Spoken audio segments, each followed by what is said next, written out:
All righty. Welcome, everybody. Welcome to the special episode of Brownsville Tech Live.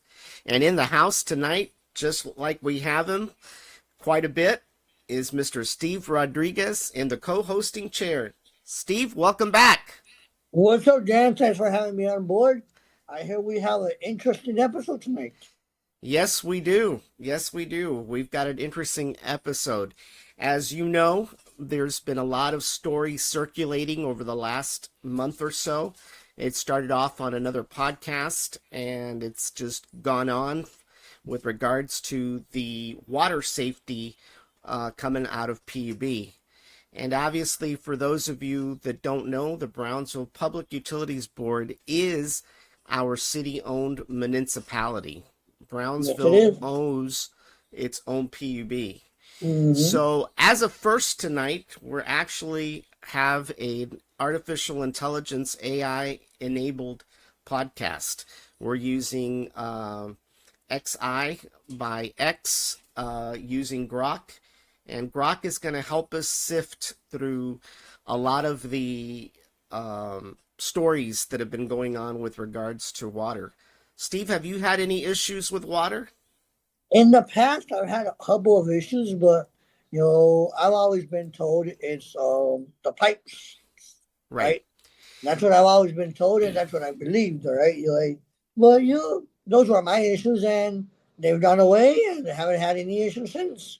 How about you? Well, I have the only issue that I've had is that I have an outdoor kitchen with a sink, and I know that if I don't turn on that faucet every once in a while, that water gets backed up, and initially it does come out a little dirty, but then after a little bit of it flowing, it kind of clears up. But that's really, once again, it's pipe related. Right. A lot of the houses here in Brownsville, unfortunately, a lot of them still use lead pipes. They still use old copper pipes. Most new houses use PVC. PVC, yes. And there's two types of PVC, by the way. There's the PVC for the hot, and there's PVC for the cold. But back in the old days, they used to use copper pipes, lead pipes, ceramic Any pipes. pipe available. Any pipe available. Bamboo, So, there could be a possibility that some of those stories with regards to the dirty water is related to the pipes, depending on the house. I mean, I used to remember a few years back over here, some of the houses here in El Chaparral over here by Alton Glore, the original U.S. Homes subdivision, when you dispensed water out of the refrigerator, it would taste like copper. In fact, the ice tasted like copper, but that was because those were copper pipes. There was nothing you could do. So even if you bought a refrigerator with a water dispenser, you'd end up tasting the copper because it was coming from the pipes themselves. So I really believe that more than likely pipes are probably the biggest issue, the ages of the houses. But regardless of what I think or what you think, there's obviously facts out there, right? And one of the things that PUB has done is every year they do a consumer confidence report. It's called a CCR. And basically it's a test of the water levels or the contaminants. Contaminants in the water. In the water. And we're going to go ahead and look at that report. Before you go any further, hey, what are we on? Are we on all? Well, actually, we were originally supposed to be on YouTube, which we are, which is our primary feed. But we're also on Facebook. I decided to be nice. And so we're also on Facebook. So for anybody watching on Facebook, you can watch on Facebook. You can watch on YouTube. Be sure to subscribe to our YouTube channel, as well as become a follower on Brownsville Tech Live and 956 Live on Facebook as well. So you have the chat enabled or disabled? No, the chat is enabled. Yeah. All right. Yeah, so chat's enabled. So to anybody that wants to chime in, talk about their own personal experiences with water, we'll be more than happy to do so. But we're going to jump right in now to this report. And by the way, Grok is now enabled, so I got to be careful what I ask it. So let me go ahead and start this up. Where are you? Here you are. All right. So in front of us is the Consumer Confidence Report. I believe that's what it's called. Let me pop it up. Hold on. Well, it's a drinking water quality report, and the latest one was in June. Okay. Let me zoom in a little bit here. Yeah, please, if you, a little bit bigger. Some of us are older, and we're having to squint our eyes. I just got to figure out how the heck to do it. Oh, there it is. I guess it's the magnifying glass, right? Hey, that might help. Yeah, I guess it's the magnifying glass. So this is a report that just was released in June. And basically, it describes different contaminants within the water that's coming out of PUB.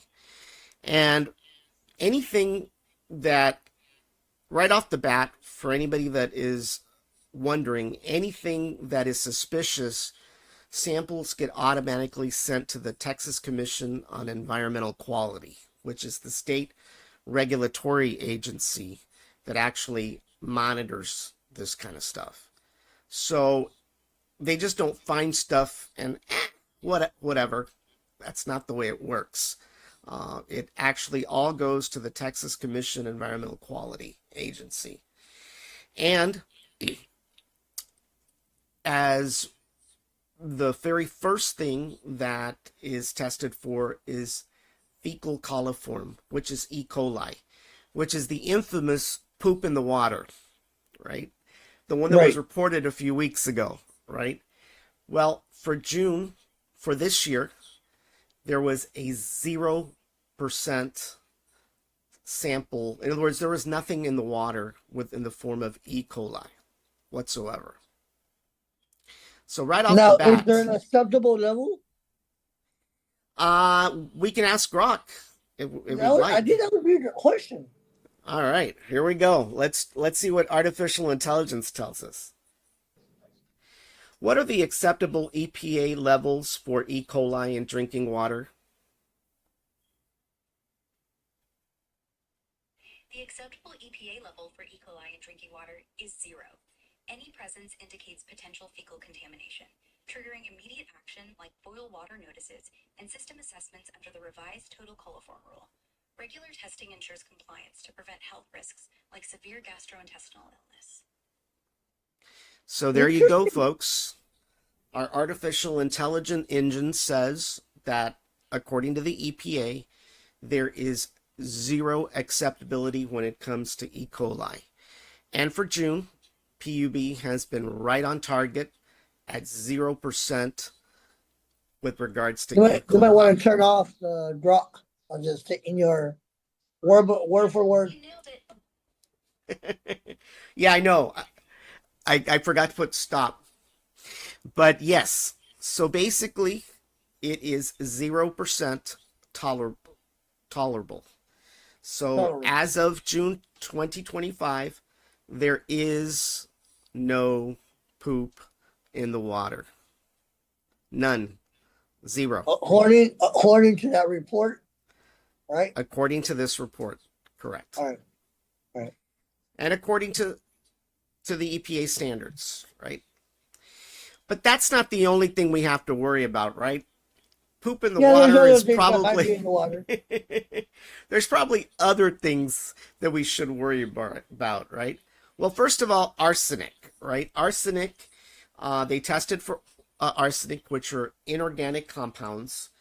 And basically, the highest level detected was less than 2.0. And the acceptable range is less than 2.0. I think it's less than 2.0. That's it. But let's go ahead and ask our artificial intelligence engine, what are the acceptable levels for arsenic? What are the acceptable arsenic levels in drinking water according to the EPA? The EPA's acceptable arsenic level in drinking water is 10 parts per billion, or 0.01 milligrams per liter, set in 2006 to reduce health risks like cancer. The goal is 0, but this is the enforceable standard for public water systems. Once again, the PUB report is actually under the acceptable levels of parts per billion when it comes to arsenic. That's great to hear. Brownsville PU. Stop.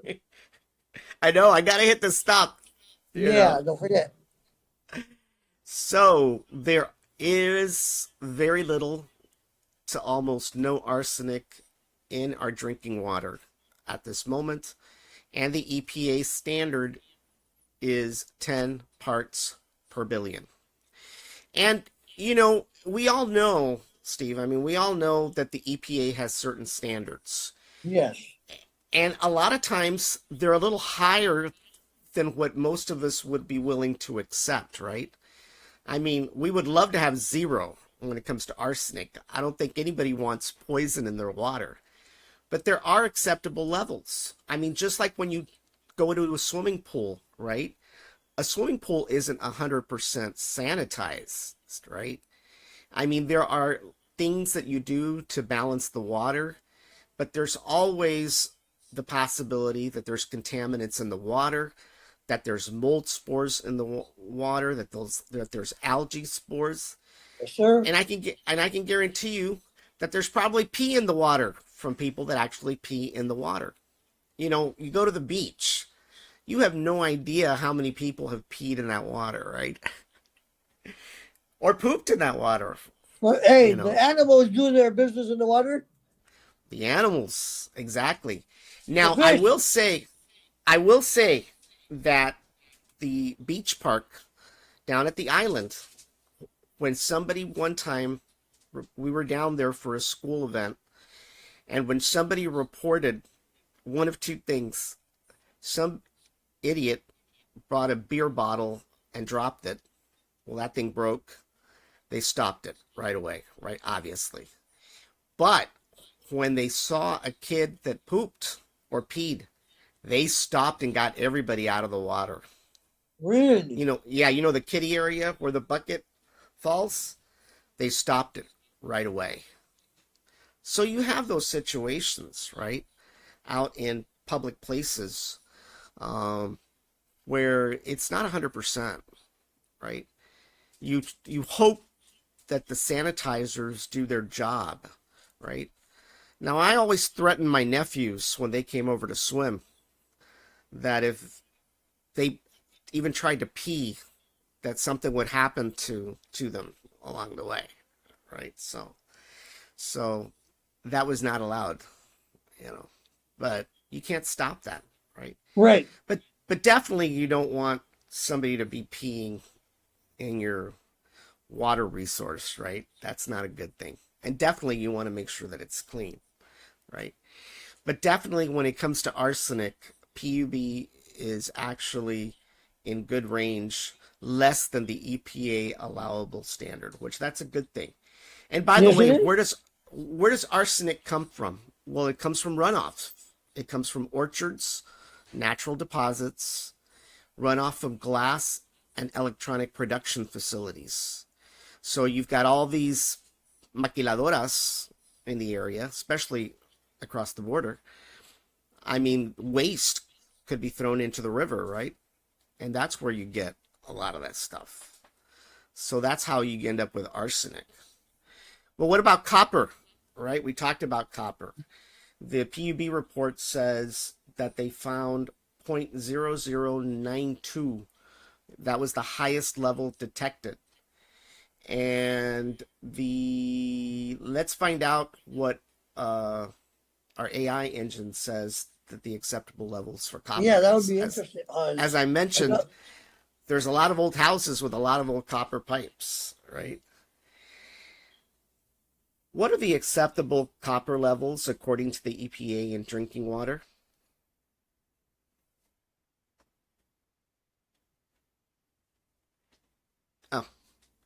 I guess it expects me to finish. What are the acceptable copper levels according to the EPA in drinking water? The EPA's action level for copper in drinking water is 1.3 milligrams per liter, meaning systems must act if copper exceeds this in more than 10% of tested taps. While copper is less toxic than lead, no specific safe level is set, as high doses can cause stomach upset or liver issues. Regular monitoring keeps it in check. Now, I'm not very Well, the good. marker, I'm not very good with fractions, but I think that the highest level detected was less than a fraction than 1.0. right, So even the copper levels in our drinking water appear to be pretty good. And copper comes corrosion of household plumbing systems. We talked about this. yes, we There's a did. lot of houses out there that have old copper pipes. They could be contributing to and how the water looks and how the water tastes. I can tell you about the taste. I've been in houses where you can taste the copper, right? But that's not coming from PUB. That's coming from the fact the house is just old, right? Right. The plumbing's old. It also can come from wood preservatives as well. So, fluoride, another big thing, big topic. As you know, Bobby Kennedy Jr. doesn't believe in fluoride. No, he doesn't.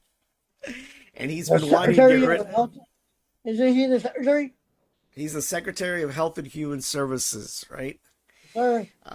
But he doesn't believe in fluoride, and in fact, he wants to get rid of it, right? But we all know why fluoride was introduced into the water, right?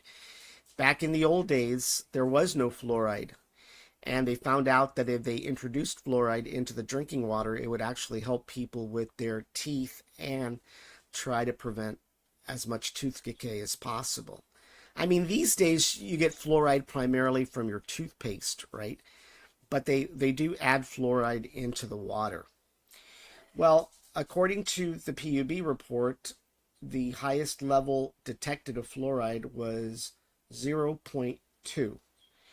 And once again, it's a water additive. It promotes strong teeth, erosion of natural deposits, and you can also get it from fertilizer and aluminum factories discharge. So let's go ahead and ask Grok what the acceptable fluoride levels are in drinking water. What are the acceptable fluoride levels in drinking water according to the EPA? The EPA sets the acceptable fluoride level in drinking water at a maximum of 4 milligrams per liter to prevent health risks like skeletal fluorosis. There's also a secondary, non-enforceable standard of 2 milligrams per liter to avoid cosmetic issues like dental fluorosis, which can cause tooth discoloration. Once again, I don't know. I'm not good with fractions, but I think we're under the acceptable levels. I think so. I think so. I'm not good with fractions, and I'm not good with Roman numerals. And I'm an IT guy. Oh my gosh. Let's see here. So how many different chemicals did they test for? They tested for the following. They tested, obviously, for E. coli. They tested for arsenic, for copper, for barium, for fluoride, for selenium. They tested for lead, cyanide. Wow.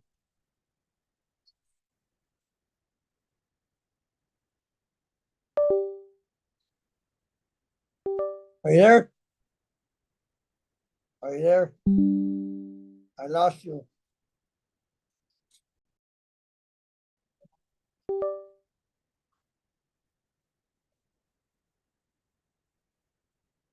I think we're having some technical difficulties.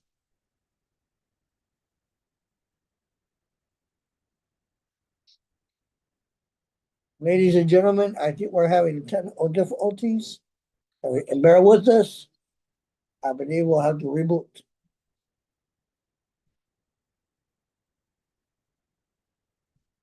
We're having technical difficulties, ladies and gentlemen. I apologize, but sometimes these things happen.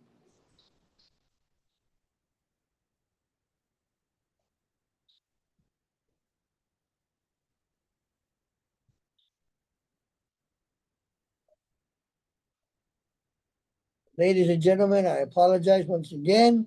We're gonna have to shut it down and come back on. Thank you.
Are you there? Can you hear me?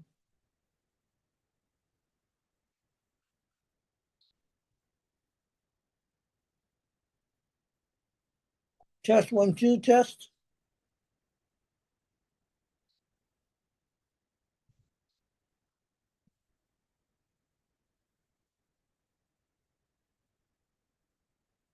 Test 1, 2, test 1, 2.